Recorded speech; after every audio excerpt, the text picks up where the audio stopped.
Los teólogos, Jorge Luis Borges.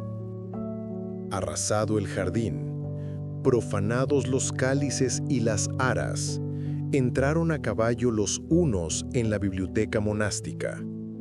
Rompieron los libros incomprensibles, los vituperaron, los quemaron, acaso temerosos de que las letras encubrieran blasfemias contra su Dios, que era una cimitarra de hierro.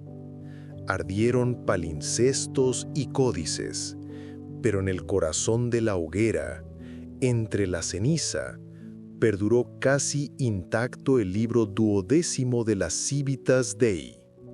Ese libro narra que Platón enseñó en Atenas que, al cabo de los siglos, todas las cosas recuperarán su estado anterior, y él en Atenas, ante el mismo auditorio, de nuevo enseñará esa doctrina.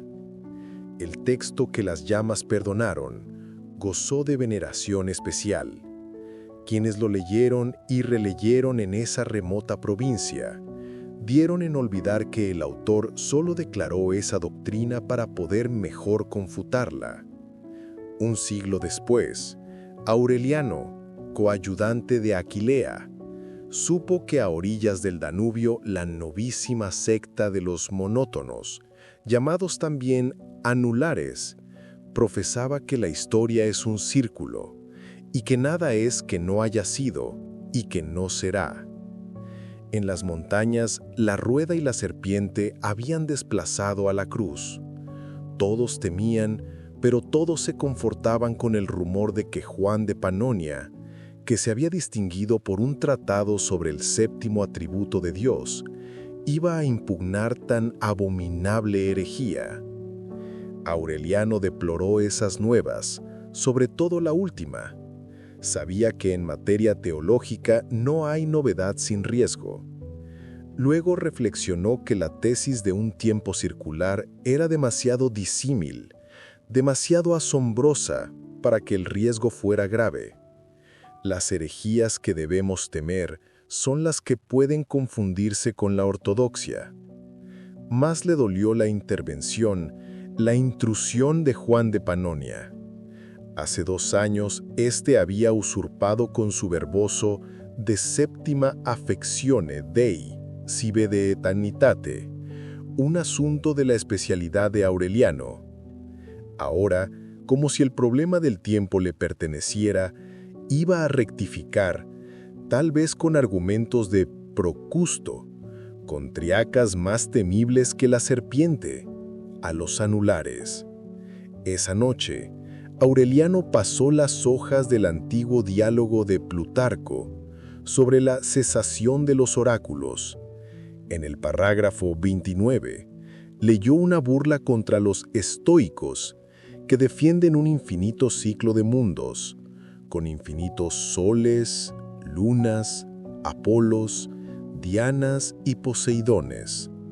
El hallazgo le pareció un pronóstico favorable. Resolvió adelantarse a Juan de Panonia y refutar a los heréticos de la rueda. Hay quien busca el amor de una mujer para olvidarse de ella, para no pensar más en ella. Aureliano, de modo semejante, quería superar a Juan de Panonia no para herirlo, sino para curarse del rencor que éste le inspiraba. El trabajo mismo, la fría labor del pensamiento, la invención de silogismos y de injurias, los nego, los autem, los nequaquam, lo templaron hasta apagar el rencor. Erigió entonces vastos y casi inextricables periodos llenos de incisos, donde la negligencia y el solecismo parecían formas del desdén. De la cacofonía hizo un instrumento. Previó que Juan de Panonia fulminaría a los anulares con su gravedad profética. Él, para no coincidir con su tono, eligió el escarnio. San Agustín había escrito que Jesús es la vía recta que nos salva del laberinto circular en que vagan los impíos. Aureliano, laboriosamente trivial, Los comparó con Ixión, con el hígado de Prometeo, con Sísifo, con el rey tebano que vio 2 soles, con la tartamudez, con los loros, con los espejos y con los ecos, con las mulas de Noria y con los silogismos bicornutos. Las fábulas gentílicas sobrevivían, degradadas ya más que adornos. Como todo poseedor de una biblioteca, Aureliano se sabía culpable de no conocerla por completo. Esa controversia le permitió reconciliarse con muchos libros que, en silencio, parecían reprocharle su incuria. Así pudo engastar un pasaje de Principies, de Orígenes, en donde se niega que Judas Iscariote vuelva a vender al Señor, ni que Pablo presencie el martirio de Esteban, y otro de los Académica Priora, de Cicerón, donde éste se burla de quienes sueñan, que mientras él conversa con Luculo, otros infinitos Cicerones y Luculos dialogan igual en mundos idénticos. Además esgrimió contra los monótonos un texto de Plutarco y denunció lo escandaloso de que a un idólatra le valiera más el lumen nature que a ellos la palabra de Dios. 9 días le tomó ese trabajo. El 10º recibió una copia de la refutación de Juan de Panonia. Era casi irrisoriamente breve. Aureliano la miró primero con desdén, luego con temor. La primera parte glosaba los versículos finales del capítulo 9 de la Epístola a los Hebreos, donde dice que Jesús no fue sacrificado muchas veces desde el principio del mundo, sino una sola vez, en la consumación de los siglos.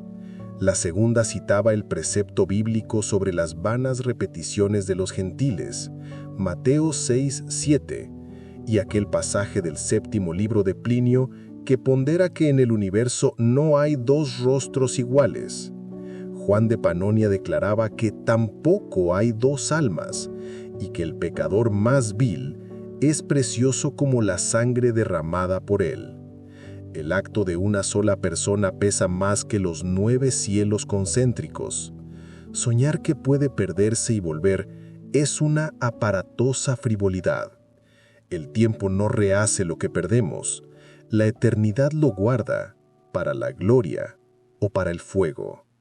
El tratado era límpido, universal, no parecía escrito por una sola persona, sino por cualquiera, o quizá por todos. Aureliano sintió una humillación casi física. Pensó en destruir o reformar su trabajo. Luego, con rencorosa probidad, lo envió a Roma sin alterar una sola letra. Meses después, reunido el concilio de Pérgamo, el teólogo encargado de impugnar los errores de los monótonos fue, como era de esperar, Juan de Panonia.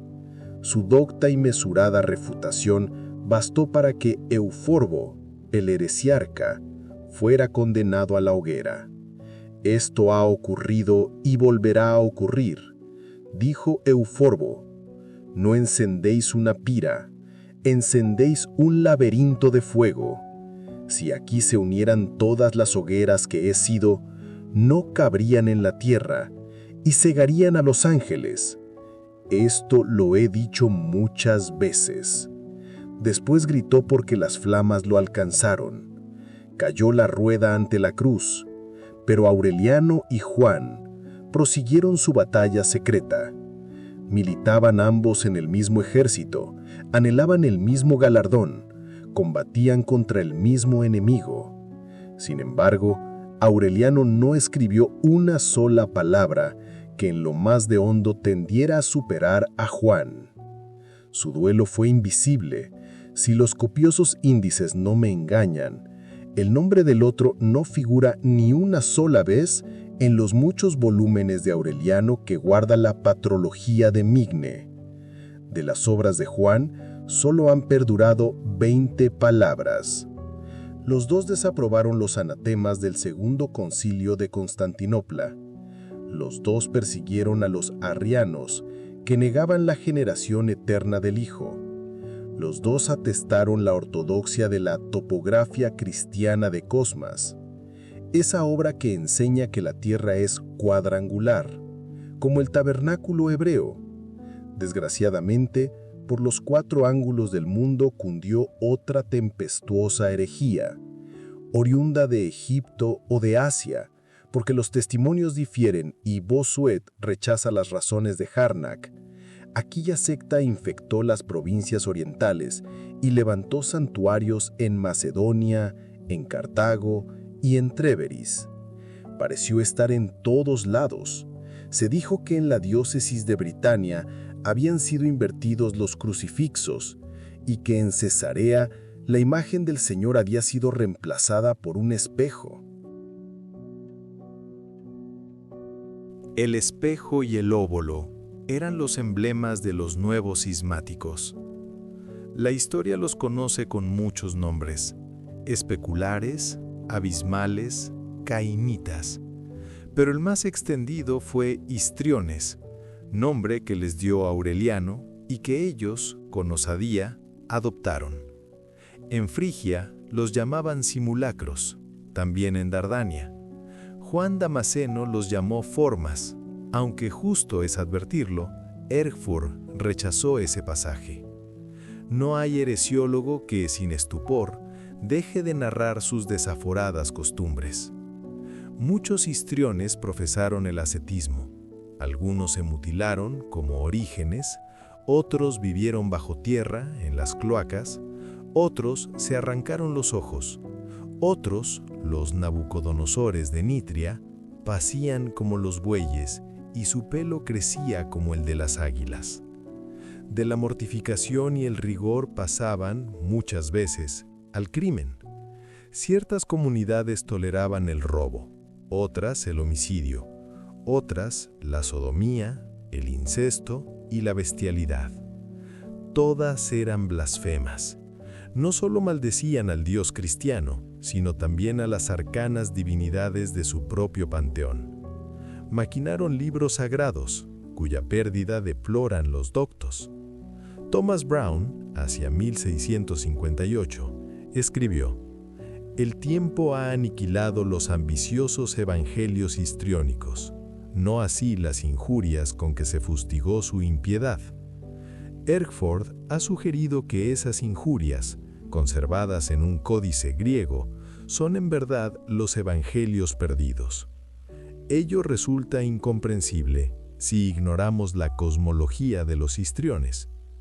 En los libros herméticos está escrito que lo que hay abajo es igual a lo que hay arriba, y lo que hay arriba igual a lo que hay abajo. Y en el Zohar, que el mundo inferior es reflejo del superior. Los histriones fundaron su doctrina sobre una perversión de esa idea. Invocaron a Mateo 6:12, «Perdónanos nuestras deudas como nosotros perdonamos a nuestros deudores». Y también 11:12, «El reino de los cielos padece fuerza», para demostrar que la tierra influye en el cielo. Y citaron 1 Corintios 13:12, «Vemos ahora por espejo en oscuridad», para afirmar que todo lo visible es falso. Quizá, contaminados por los monótonos, imaginaron que cada hombre es 2 hombres y que el verdadero es el otro, el que está en el cielo. También imaginaron que nuestros actos se reflejan invertidos. Si velamos, el otro duerme. Si fornicamos, el otro es casto. Si robamos, el otro es generoso. Muertos, nos uniremos a él y seremos él. Algún eco de esas doctrinas perduró en Blois. Otros histriones discurrieron que el mundo concluiría cuando agotara la cifra de sus posibilidades. Ya que no puede haber repeticiones, el justo debía eliminar, es decir, cometer, los actos más infames, para que éstos no contaminaran el porvenir y para acelerar la venida del reino de Jesús. Ese artículo fue negado por otras sectas que afirmaron que la historia del mundo debe cumplirse en cada hombre. Los más, como Pitágoras, deberían transmigrar por muchos cuerpos antes de su liberación. Otros, los proteicos, en una sola vida son leones, son dragones, son jabalíes, son agua y son un árbol. Demóstenes refiere la purificación por el fango a que eran sometidos los iniciados de los misterios órficos. Los proteicos, de manera análoga, buscaron la purificación por el mal. Entendieron como Carpócrates que nadie saldrá de la cárcel hasta pagar el último óbolo, Lucas 12:59, y solían seducir a los penitentes con este otro versículo: Yo he venido para que los hombres tengan vida, y para que la tengan en abundancia. John 10:10. También decían que no ser malvado era una soberbia satánica. Muchas y divergentes mitologías urdieron los histriones. Unos predicaron el ascetismo, otros la licencia, todos la confusión. Teopompo, histrión de Berenice, negó todas las fábulas. Dijo que cada hombre es un órgano que proyecta la divinidad para sentir el mundo. Los herejes de la diócesis de Aureliano eran de los que enseñaban que el tiempo no admite repeticiones, no de los que decían que todo acto se refleja en el cielo. Esa particularidad era rara. En un informe a las autoridades romanas, Aureliano mencionó eso. El prelado que recibiría el documento era confesor de la emperatriz, y nadie ignoraba que ese ministerio exigente le prohibía las delicias de la teología especulativa. Su secretario, antiguo colaborador de Juan de Panonia, ahora enemistado con él, gozaba de fama de inquisidor puntual de heterodoxias. Aureliano agregó entonces una exposición de la herejía histriónica tal como se daba en los conventículos de Génova y de Aquilea. Redactó algunos párrafos, pero cuando quiso formular la tesis atroz de que no hay dos instantes iguales, su pluma se detuvo. No hallaba la expresión justa. Las admoniciones de la nueva doctrina: ¿quieres ver lo que no vieron ojos humanos? Mira la luna. ¿Quieres oír lo que los oídos no oyeron? Oye el grito del pájaro. ¿Quieres tocar lo que no tocaron las manos? Toca la tierra. Verdaderamente digo que Dios está por crear el mundo. Eran demasiado afectadas y metafóricas para citarlas literalmente. De pronto, una oración de 20 palabras se presentó a su ánimo. La escribió, gozoso. Inmediatamente después, lo asaltó la sospecha de que no era suya. Al día siguiente recordó haberla leído muchos años antes en el Adversus Anulares de Juan de Panonia. Verificó la cita. Ahí estaba. La duda lo tormentó. Variar o suprimir esas palabras era debilitar el texto. Dejarlas era plagiar a quien detestaba. Mencionar la fuente, delatarlo. Imploró el socorro divino. Hacia el comienzo del segundo crepúsculo, el ángel de su guardia le dictó una solución intermedia. Aureliano conservó las palabras, pero antepuso este aviso: lo que ladran ahora los heresiarcas para confusión de la fe, lo dijo en este siglo un varón doctísimo, con más ligereza que culpa. Después ocurrió lo temido, lo esperado, lo inevitable. Aureliano tuvo que confesar quién era aquel varón. Juan de Panonia fue acusado de profesar opiniones heréticas. 4 meses después, un herrero del Aventino, engañado por los histriones, puso sobre los hombros de su hijo una gran esfera de hierro para que su duelo volara. El niño murió. El horror de ese crimen impuso una severidad implacable a los jueces de Juan. Este no quiso retractarse. Repitió que negar su proposición equivalía a caer en la pestilente herejía de los monótonos. No entendió, o no quiso entender, que hablar de los monótonos era evocar lo ya olvidado. Con insistencia casi senil, desplegó los periodos brillantes de sus antiguas polémicas. Los jueces, sin embargo, ya no lo oían. En vez de purificarse del más leve asomo de histrionismo, intentó probar que su proposición era ortodoxa. Discutió con quienes decidirían su destino y cometió la torpeza de hacerlo con ingenio y con ironía. El 26 de octubre, después de una discusión que duró 3 días y 3 noches, Juan de Panonia fue sentenciado a morir en la hoguera. Aureliano presenció la ejecución, porque no hacerlo era confesarse culpable. El suplicio se realizó en una colina. En su verde cumbre, un palo estaba profundamente hincado en la tierra y alrededor se apilaban haces de leña. Un ministro leyó la sentencia del tribunal. Bajo el sol implacable del mediodía, Juan de Panonia yacía con el rostro en el polvo, lanzando bestiales aullidos. Arañaba la tierra, pero los verdugos lo arrancaron, lo desnudaron y por fin lo amarraron a la picota. En la cabeza le colocaron una corona de paja enturtada en azufre y junto a él un ejemplar del Adversus Annulares pestilente. Había llovido la noche anterior y la leña ardía mal. Juan de Panonia rezó en griego y luego en un idioma desconocido. La hoguera ya iba a consumarlo, cuando Aureliano se atrevió a levantar los ojos. Las ráfagas ardientes se detuvieron. Aureliano vio, por primera y última vez, el rostro del odiado. Le recordó a alguien, pero no pudo precisar a quién. Después, las llamas lo cubrieron. Después gritó, y fue como si un incendio gritara. Plutarco cuenta que Julio César lloró la muerte de Pompeyo. Aureliano no lloró la de Juan, pero sintió lo que sentiría un hombre curado de una enfermedad incurable que ya era una parte de su vida.